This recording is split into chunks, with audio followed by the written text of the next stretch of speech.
ଆମ ଦେଶ କେବେ ସ୍ୱାଧୀନତା ଲାଭ କଲା? 1947 ମସିହା ଅଗଷ୍ଟ ମାସ 15 ତାରିଖ। ଭାରତର ଜାତୀୟ ସଙ୍ଗୀତର ଲେଖକ କିଏ? ରବୀନ୍ଦ୍ରନାଥ ଟାଗୋର।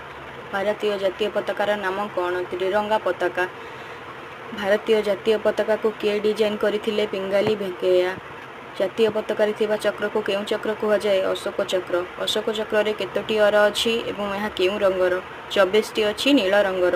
ଜାତୀୟ ସଙ୍ଗୀତ କେତେ ସମୟ ବୋଲାଯାଏ? 52 ସେକେଣ୍ଡ।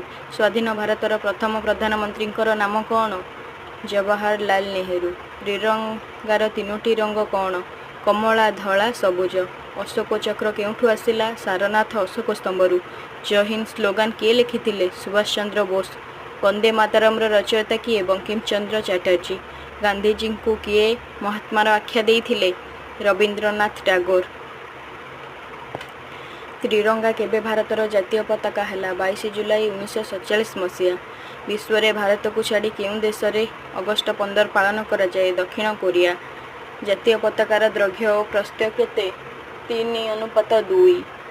ମହାତ୍ମା ଗାନ୍ଧୀଙ୍କ ରାଜନୈତିକ ଗୁରୁ କିଏ ଥିଲେ? ଗୋପାଳ କୃଷ୍ଣ ଗୋଖଲେ। ଭାରତର ସମ୍ବିଧାନ ତିଆରି କରିବା ପାଇଁ କେତେ ସମୟ ଲାଗିଥିଲା? 2 ବର୍ଷ 11 ମାସ 18 ଦିନ। ତୁମେ ମୋତେ ରକ୍ତ ଦିଅ, ମୁଁ ତୁମକୁ ସ୍ୱାଧୀନତା ଦେବି। ସୁଭାଷ ଚନ୍ଦ୍ର ବୋଷ। ଭାରତୀୟ ସମ୍ବିଧାନର ଜନକ କିଏ? ଡକ୍ଟର ଭୀମରାଓଜୀ ଆମ୍ବେଦକର। ଭାରତର ସମ୍ବିଧାନ କେବେ କାର୍ଯ୍ୟକାରୀ ହେଲା? 1950 ମସିହା ଜାନୁଆରୀ 26 ତାରିଖ। ଜାତୀୟ ପତାକାରେ ଅଶୋକ ଚକ୍ର ପୂର୍ବରୁ କେଉଁ ଚିହ୍ନ ଥିଲା?